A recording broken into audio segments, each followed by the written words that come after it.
Questions 1 through 10 on the 2002 Grade 11 Fermat Math Contest. If x equals 3, the numerical value of 5 minus 2x squared is 5 minus 2x squared. X is equal to 3, so substitute that in. And this will become 5 minus 2 times 3 squared, which is 9. 5 minus 2 times 9 is 18. And therefore 5 minus 18 is negative 13. Number 1, the answer is C.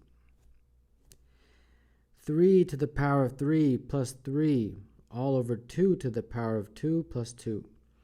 3 squared is 27 plus 3. 2 squared is 4 plus 2. 27 plus 3 is 30. And 4 plus 2 is 6. 30 divided by 6 is 5. So 2, the answer is E.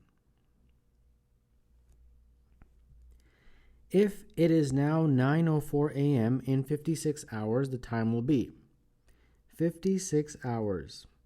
What we can do is we can split that up into 24 hours, then 24 hours, and then 8 hours. So if it's 9:04 now, a.m., 24 hours from now, it will be 9:04 a.m., the exact same time.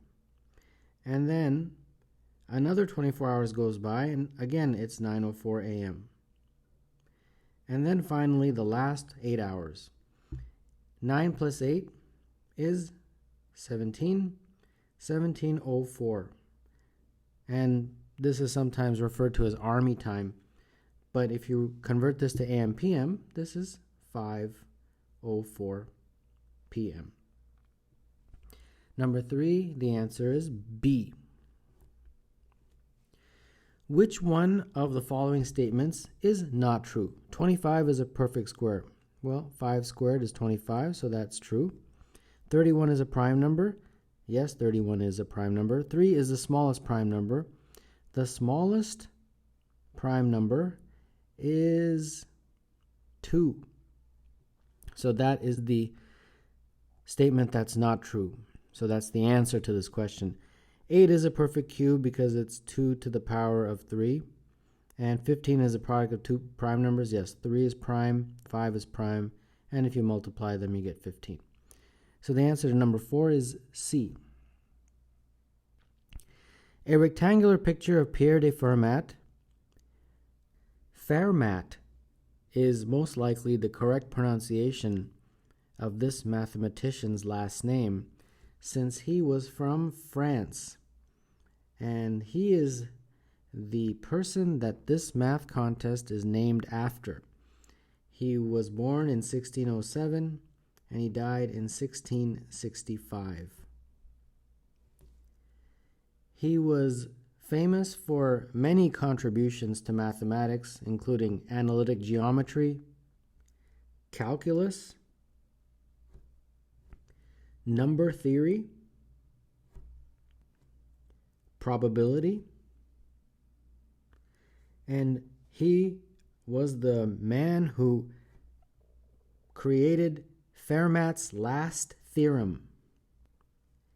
And this famous math problem, probably one of the most famous math problems of all time, was finally solved in the year 1995 by a mathematician named Andrew Wiles. So I wanted to mention briefly about the mathematician that this contest is named after. Moving on with this question, this rectangular picture of Pierre de Fermat, measuring 20 by 40 centimeters, is positioned as shown on a rectangular poster measuring 50 by 100 centimeters. What percentage of the area of the poster is covered by the picture? So first, how much is the picture in terms of its area? Well, they give you the dimensions 20 by 40. And then we divide by the total poster, which is 50 times 100. And then once you calculate these two areas, the ratio will give you the percentage.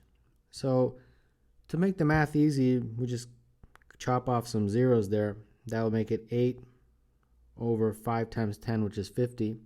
And this is exactly 16%. So number 5, the answer is B.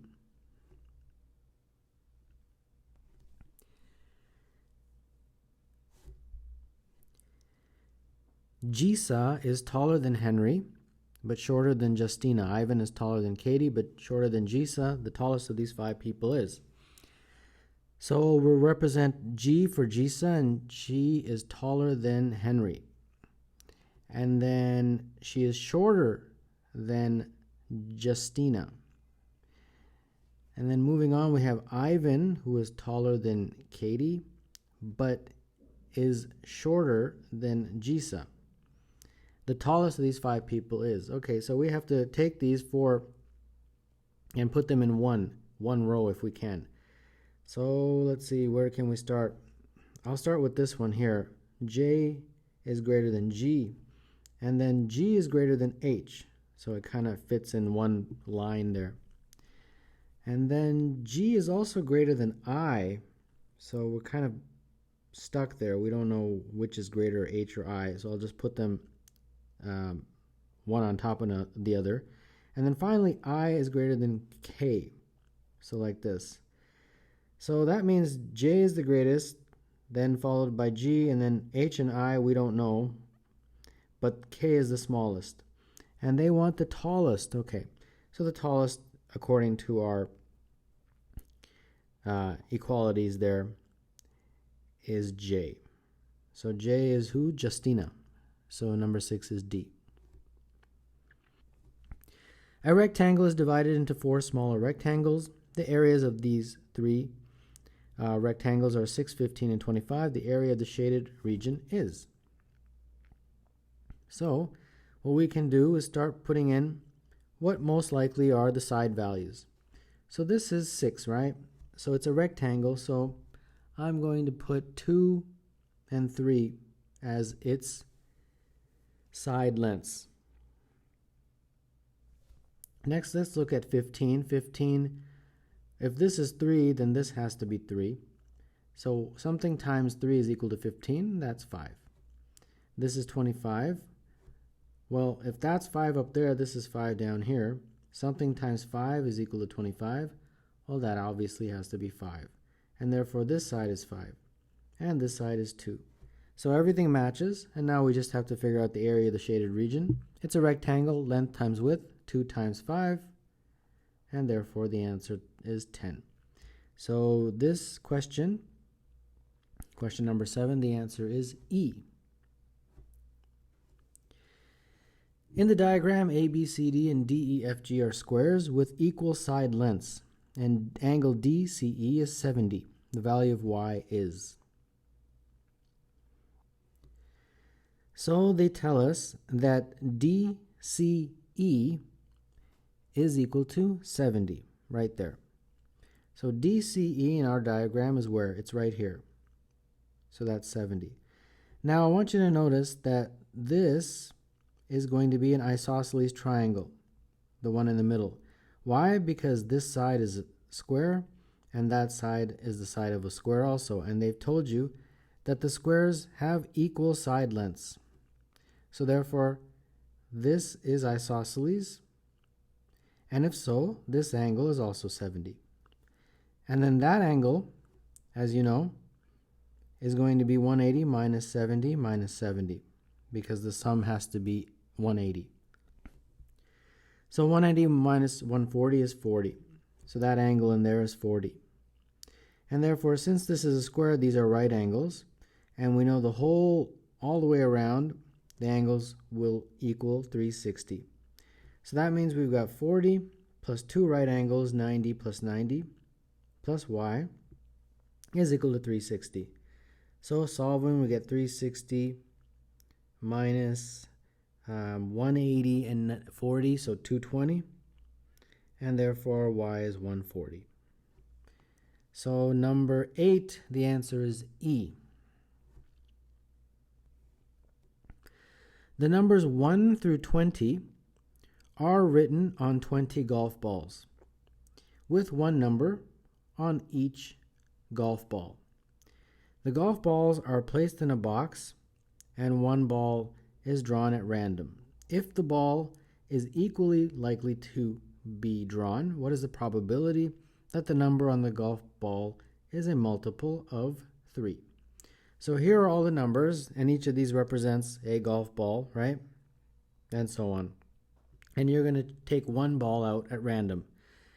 What is the chance that that ball is a multiple of 3? Well, which balls, first of all, are a multiple of 3? This one, 6, 9, 12, 15, and 18. So of the 20 balls, how many are multiples of 3? 1, 2, 3, 4, 5, 6. So 6 out of 20. That is the probability that you get a ball that's multiple of 3. And the answer is B.